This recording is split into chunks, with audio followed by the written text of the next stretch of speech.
आयलोनगर अपडेटमध्ये स्वागत। आज दिनांक 29 मार्च अहमदनगरमधील ठळक घडामोडी।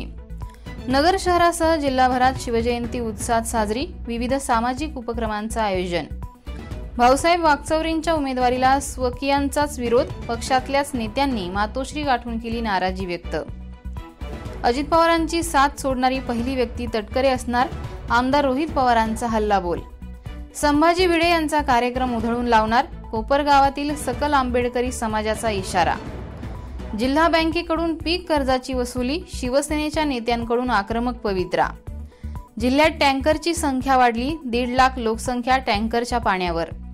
राहुरी शहराचा पाणी पुरवठा 2 महिन्यांपासून विस्कळीत, भाजपच्या शिष्टमंडळाचा मुख्याधिकारी ज्ञानेश्वर ठोंबरे यांना घेराव।